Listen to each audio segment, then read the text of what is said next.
Denver, Colorado, 1945, the 28th of May. What was your childhood like? I don't remember Denver. I was 9 months old when we left. But the childhood was, the early parts of my childhood were absolutely wonderful. As I approached, my teenage years, my parents went through a divorce. It became very traumatic. Yeah. Obviously, my mother, and there's no question that she was the crown jewel in everything that we accomplished in life. And I admired my dad. We loved it when Daddy came home and he would play hokey pocus with us. And he would have a treat. Hokey pocus, tiddly ocus. And if we guessed the right hand, we got a treat. I can remember him coming home and doing that. And we lived next door to my grandparents. They lived at 116 Q Street, where we eventually lived.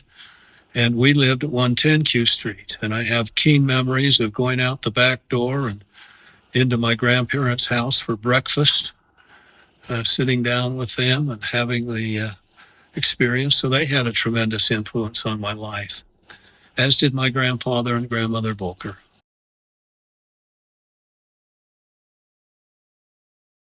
Well, when you're repeatedly told that you're now the man of the house, you begin to assume a degree of responsibility for whatever it is, even though you're very immature. And it was challenging. I mean, I kept hearing that after my father left, you're the man of the house now. So set the example and be good was basically what they were suggesting. That may be one reason. I think my 4 younger siblings were closer to each other than with me. And that may be, I've always had that perception through the years, but now, we're all together and we're all great. But I think I may have been a little bit aloof because of that implied responsibility that I had. That's typical with the oldest, though. Oh, yeah. Carol. Yeah. And just a reminder, Paul, that I'm not the oldest. I had a brother that was stillborn about 1.5 years before me, and he was given the same name, Duane. And so of the living 5 children, yeah, I'm the oldest.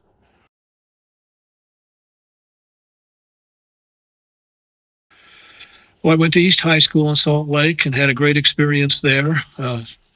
Walked 1.5 miles uphill both ways in 2 feet of snow, the days.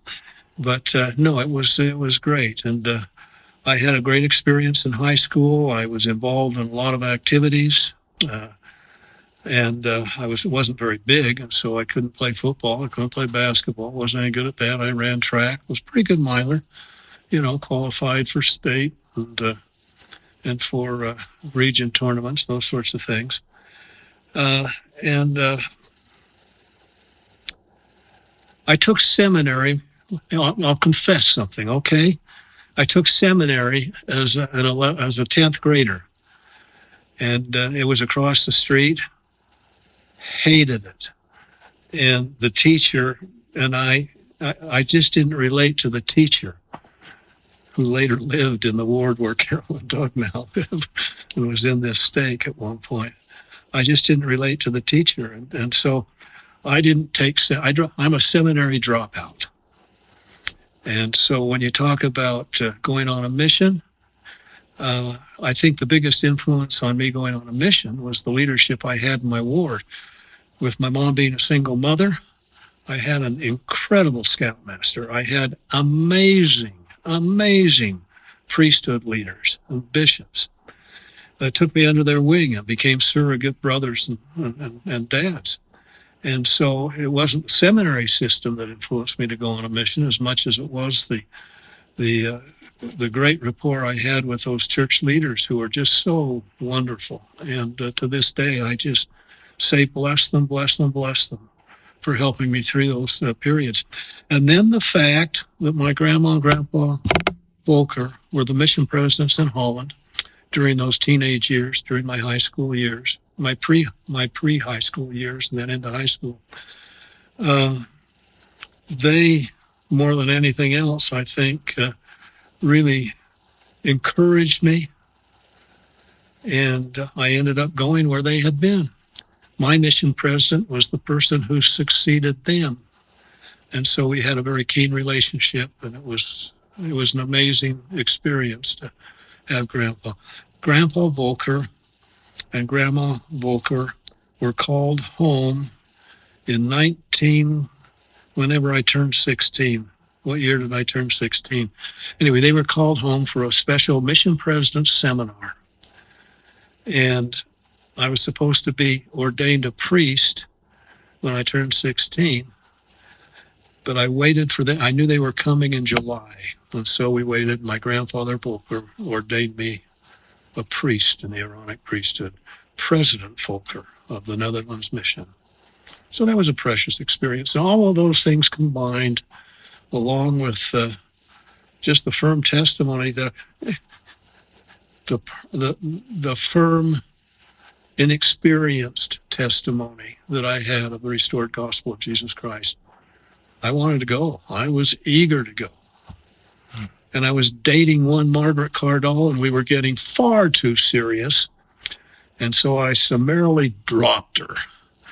To this day, I don't know why, but I knew I was going on a mission and I needed to do it. One other thing that's kind of interesting is that right out of high school, I went into the Army. 2 weeks after graduation, I was in Fort Ord, California for basic training, along with about 4 or 5 dozen other young men from Highland, West, East, and South who were there all together. And we were all Latter-day Saints, most of us. Some drifted, some took up smoking, some went off and drank, but most of us were together and we supported one another. And when we got home after our training for 6 months, we all started going on missions and we supported one another. So they were a big influence on my going on mission.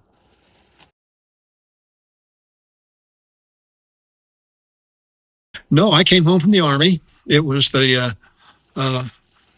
just before Christmas in 1964, and we had been to Fort Ord, California. And while we were at Fort Ord, California, later I went to Fort Sill, Oklahoma, but at Fort Ord, California, they made a movie called Soldier in the Rain with, can't even remember his name now. Mom, who was it? The star. Anyway, he was Soldier in the Rain with Jackie Gleason and a couple of other big stars. The movie was, it was about guys going to a military camp, and Fort Ord was that military camp. And so we were all mustered out one day in full uniform to go out to the parade ground and march in order as they filmed a scene for Soldier in the Rain. And so when we came home, we knew that Soldier in the Rain was being released, and its premiere was on New Year's Eve, and I needed a date for New Year's Eve to go see this movie that we were starring in. And my friend Marlon Perry said, well, let's look through the yearbook, and we looked through his Olympus High yearbook, and there was this, we went through page, I said, you know her, about her. Oh, yeah, I know her. And that was your mom. And picked her out of a yearbook, and we were lined up, and the rest is history. First date kiss.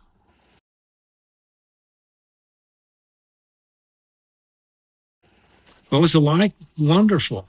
Although we had wanted to start our family earlier, and we were worried that we weren't going to be able to. There was a pregnancy that didn't work out, and so we were anxious to begin a family. But thank goodness we made it through school before the kids came along, and I was employed, and we were able to get on with things, and it was wonderful. We loved being together. We had a little apartment. Our first apartment was 1133 East First South. It was the basement of where my cousin Mike and Jody Bailey lived, where my Aunt Ruth and Uncle Ed had lived. And so familiar with the home, they had a really tiny basement apartment. And what we tell people is the worst part about that apartment was we had to sit sideways on the toilet because the shower was so close you couldn't sit the right way. The knees would would hit the glass encasement of the shower. But we had our sweet little apartment, our kitchen under the stairs, and even then, Mom was the best cook ever. You know, she loved to be in the kitchen. And we were there for 6-8 months, got involved in the North 33rd Ward, was called to the Elders Quorum presidency with Gil Fuller and Linda, our good friends forever and ever, and served. And President Russell M. Nelson was our stake president. And so we had opportunity on a couple of occasions, particularly with the Elders Quorum work, to sit at the feet of President Nelson and Elder Joseph B. Worthland, who was his counselor, and be taught. And it was a great, great experience. And then we ended up moving to an apartment up on 12th East, about a block and a half away from where that was, a little bit bigger place. Stayed in the same ward. And we were there until I graduated, built a home, or didn't build a home, but we purchased a home not far from here on Sahara Drive. And that's where the twins came, and that's where Becky came, and that's where you were conceived.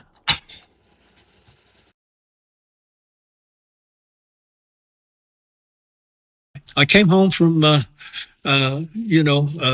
mission and had different options. I'd taken some business classes before, and that was kind of a Cardall trait. You go into business, so that was a possibility. And I thought maybe law school. I liked history. I liked politics. Had great political science professors at the University of Utah. The best professor I ever had was a guy by the name of Neil A. Maxwell. Loved sitting at his feet and being taught American politics. And it was a fascinating experience. But none of that seemed to work. One day we were with Margaret's sister, Judy, and her husband, Ross, Uncle Ross, down at their home. It was a Sunday, and Ross worked for KSL Television in the advertising end of things, the promotion sort of things. And we were just chatting about doing. He says, "Why don't you come down?" He had to go down to work to write a couple of spots for the newscast that night. And so I went with Ross, and we went down to KSL headquarters, and we walked in, and here was, he had to write some copy for Paul James to read a commercial in his thing. And he said, "Why don't you write it? Here are the details." So he sat me down at a typewriter, and I banged out a couple of sentences for Paul James to say. The only reason Ross had me write it is because he knew Paul ad-libbed everything he did. He didn't really need to read it. But I thought this was kind of fun. And so I started trending toward thinking about getting in broadcasting. I'd always been fascinated with radio DJs, and I thought that was fascinating. So I went up and realized that there was a communications department at the university, went up and met with the chairman of the department. His name was Milt Holstein, and we had a good visit. And he asked me why I would even think I would want to get into it. And I gave him some ideas. He says, "Well, come and join us." And so I got into the broadcast journalism program at the University of Utah and loved it. Had great instructors. Don Gale, who later became a colleague, was one of the teachers. I remember some of Don's classes.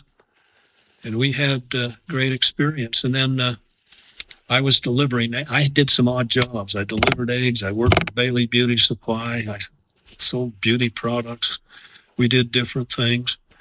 And then after my junior year, I made an application to get an internship. I was hired by Channel 4, KCPX television at the time, and went down, and they immediately put me on the air. I couldn't believe it. As a college junior, an intern going into his senior year, they put me on the air, and I was giving reports, and some of them were pretty sloppy and crude, I can remember. But that gave me the opportunity to start the profession that eventually took me to KSL 3 years later, and to way over 45 years in the industry, in the business here in Salt Lake City.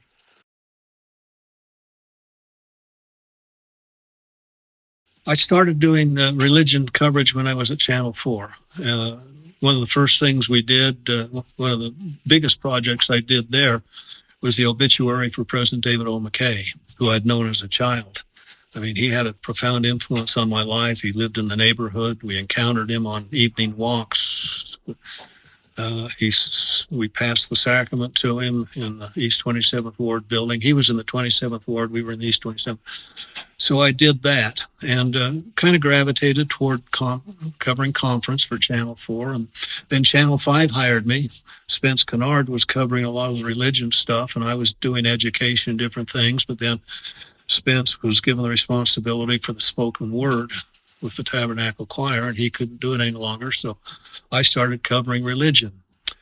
And the first, in addition to conference, that's when the area conferences of the church began. The church had grown to the point where it could no longer reach. General conference at that time was the Tabernacle. You came into the Tabernacle, it was broadcast over KSL radio, but in the far reaches of the world, where huge congregations of Latter-day Saints were beginning to be established, the brethren felt that they needed to have a general conference experience. And so they started what they were called area general conferences. And that's where I started traveling and covering those area general conferences. We went all over the world with President Kimball, with the 12, literally all over the world. I tallied it up once. That was something like 55, 60 nations that we went to. And there are all kinds of stories about that time. But we became good friends. I mean, they were friends. We rubbed shoulders together. We flew on airplanes together. We ate together. We ate ice cream after conference sessions together. We just had great experiences with all of these men. I mean, the Peter, James, and Johnses of today's world, apostles of the Lord Jesus Christ. And it was heady stuff for a young kid with 4, 5, 6, soon to be 7 kids at home. And it was amazing. Singular event, in my mind, it's easy. When the real history of the world is written, the biggest singular event of the 20th century occurred on June 9th, 1978, when Spencer W. Kimball received a revelation that the priesthood should be extended to every male member of the church, regardless of race. And I think if I had to have been the first reporter to break that story. And there's so many other stories. I mean, it's just one right after another during that period, whether it was the coup and being the only Western reporter in Leningrad during the effort to overthrow Gorbachev, whether it was other proclamations, whether it was, they're all over. In fact, in my notes, I made a list once of the top 10 stories I covered. I remember you used to have a pad that you would list all the countries, and when you came home as kids, we'd go in the room and you'd pull it out and you'd write down where you just were. Really? Interesting. I don't know if you remember that. No, I don't.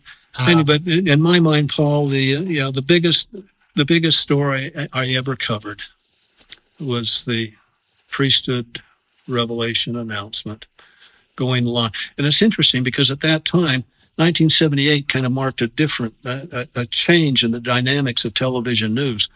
Before 1978, everything was film. 1978 introduced what we called ENG, electronic news gathering, which meant that we could go live.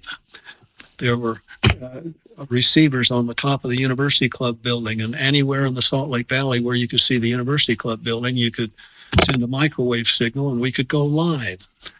And here we were standing out on the plaza of the church office building, telling the world that this revelation had been received, which has now been canonized.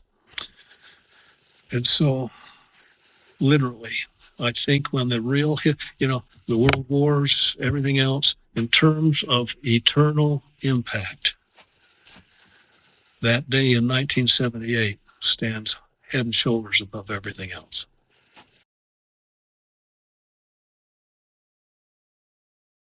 So many in individual ways, but I think there's President Kimball had dramatic impact on me.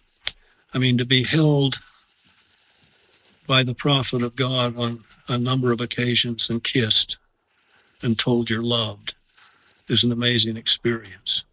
And that's the way he was. And I love President Hinckley. I love President Hinckley. Had a very close relationship with him, and you and I both know what a wonderful man President Hunter was, and we loved him. And President Benson, I wasn't as close to, but we had personal encounters with him. Knew President Monson for years. Known President Nelson since he was our stake president. He traveled with us on the area presidency, on the area conferences as a physician. But if there's one prophet that really made me feel loved, it was President Kimball. Sweetest man. Besides, he was about my size.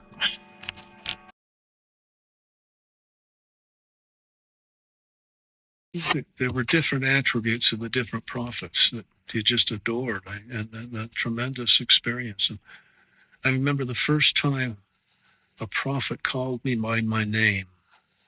That was Harold B. Lee, and it was just to tell you the way things have changed.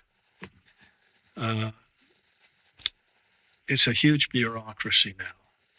When President Joseph F. Smith died, Joseph Fielding Smith, I went over to the church administration building, 47 East South Temple, with my photographer.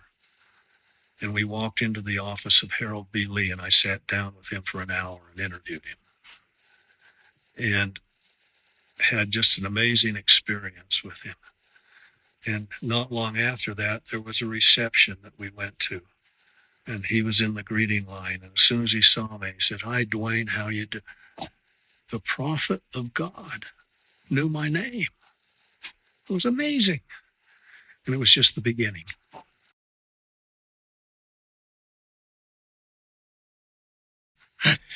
Oh, it's what life is all about.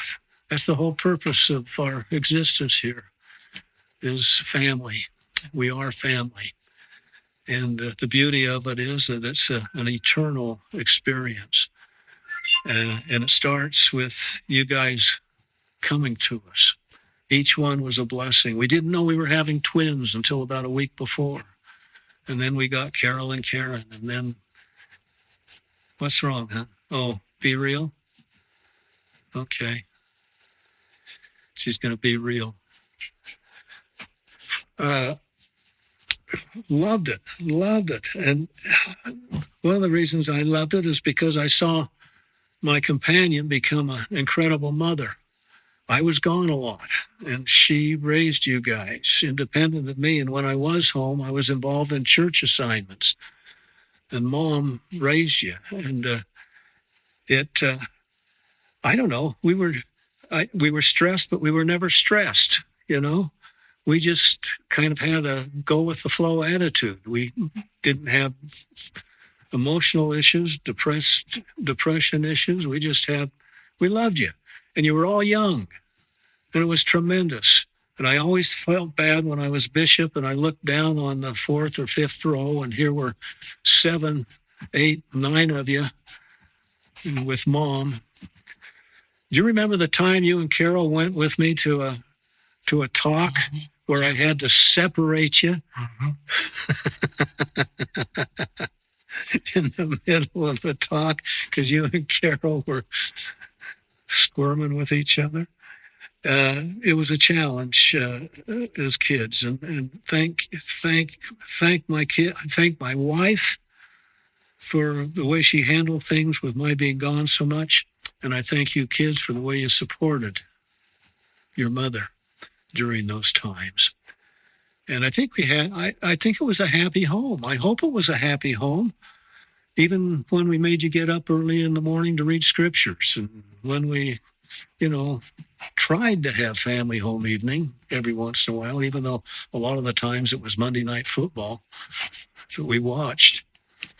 But then as you aged, as you got into your teenage years, and just to be astounded at the talents and the gifts that each of you had. The trial of your birth, Paul, and the challenge that brought into our home, and the way your siblings responded to it, mostly in positive ways. And, that some families would have been torn apart by that, but we weren't. We were unified, and it unified Mom and I. And we never felt that, we never screamed at the heavens and said, why, God, is this happening to us? But what we were saying was, please, Heavenly Father, help us to be the best we can, and bless this son who has some challenges, and bless the rest of the family as well as they deal with it. So those were challenges of parenthood.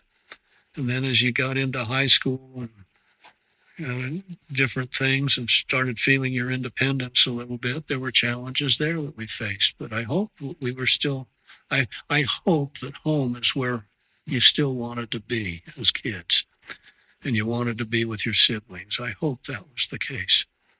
And then you've all flown the coop.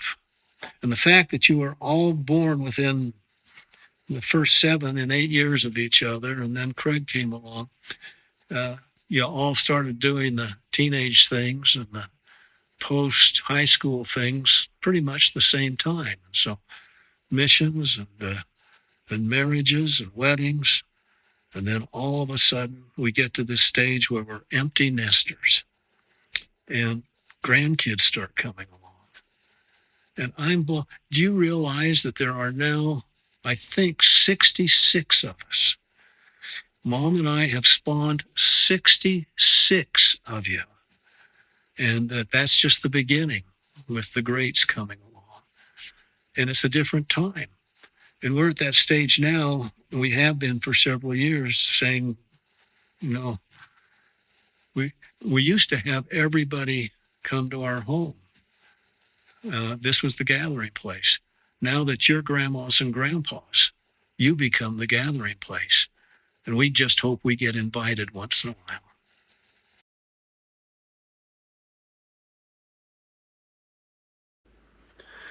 Number one, my companion. No question about it. The fact that we found each other, and the fact that we were sealed in the temple by the authority of heaven to be together forever, if we live worthy. Unequivocally, that's what I'm most grateful for.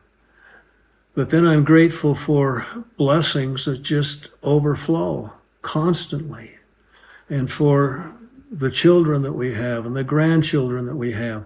And yes, some of you have chosen to follow different paths in terms of spiritual development and things, but you're all such great people, regardless of what you're doing in terms of church and theology. Every one of our kids is accomplished and good and wonderful, and it just is such a blessing to see that. And we're overwhelmed by what you're accomplishing. I mean, Mom and I sit and talk, or we drive and talk, and we go through the list, and there's some concerns that we have, and we kind of dissect what those things are, but we just are overwhelmed by the goodness of our family, and that's what it's all about. Mortality is all about family. The atonement is all about family. We're children of Heavenly Father, and He wants us to be with Him, and we want to be with Him with all of you. That's what it's all about. We love And I mean, there's so many things to be grateful for. Mom always, I'm grateful for temporal blessings. Mom likes to tell the story that somehow I didn't make a lot of money as a television reporter. People thought, yeah, they're big time. But no, we didn't. We were strapped and trying to put food on the table for all of you and have cars to drive and all the different things. We were blessed in remarkable ways. Number one, we paid tithing from the get-go. We've never, ever not paid our tithing. And we've always had sufficient for our needs. And Grandma likes to tell the story, Mom likes to tell the story of how she could get one chicken and cook it for Sunday dinner and feed 10 mouths. Somehow there was enough for everybody to have. And I'm pretty conservative and cheap, and you guys all know that. But I don't like to spend money in any way, shape, or form. And going out to eat every day like you guys do now, I just couldn't do it. I couldn't afford it. I mean, that was $40 a month that could help pay a light bill or something. And so the fact that she would make me a lunch and I could sit at my desk and eat, what a blessing. Do you think some of that stems from your childhood of not having a lot? Mm-hmm. Oh, absolutely. You don't need a lot. When my dad left, we had bare carpets, we had old furniture, we had scruffy clothing. We were impoverished. Yeah, I mean, thank goodness for good people who rallied around us. I think of a man who owned a service station down on South Temple and 9th East, and he would service our car for nothing. In fact, he helped support me on my mission. I got a $25 check every month from him. And other people that watched over and helped us. And yeah, we were impoverished. I was embarrassed to bring people to our home because we didn't have nice furnishings or anything like that. And so, yeah, no doubt that impacted me. Impacts me to this day. I still hate to spend money. Were you embarrassed to bring her home? Concerned, but she came and never said anything, and she understood. And I think she enjoyed being in our home. By then things had improved a little bit because Mom had gone to work. My mother, Paul, when my dad left home, 5 kids, she went back to the University of Utah for 3 years to get her teaching degree and became a teacher. And for those few years that she was studying, I mean, I would come home and she'd be hitting the books, but she would also be cooking dinner and doing the ironing and everything else that needed to be done. And so, yeah, those things impacted us. And here we are, at age 80, I still count my pennies.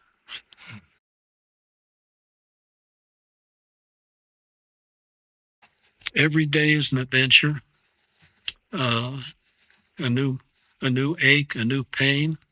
I'm doing my best to try to stay active.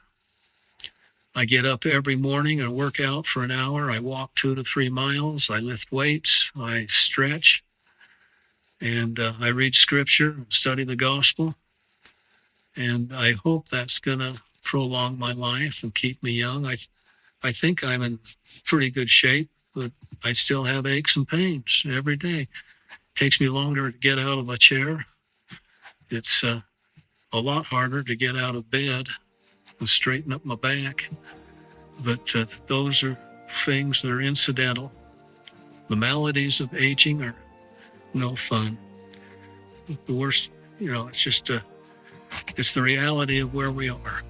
But also the reality, unless I'm looking in the mirror or standing on the scale, I'm looking at you as a 40-year-old. I mean, I'm feeling what I'm seeing. I look around this house and, we've been here for almost 40 years and I don't feel like I should. There are days I feel 80 and there are days when I just can't believe that I'm 80.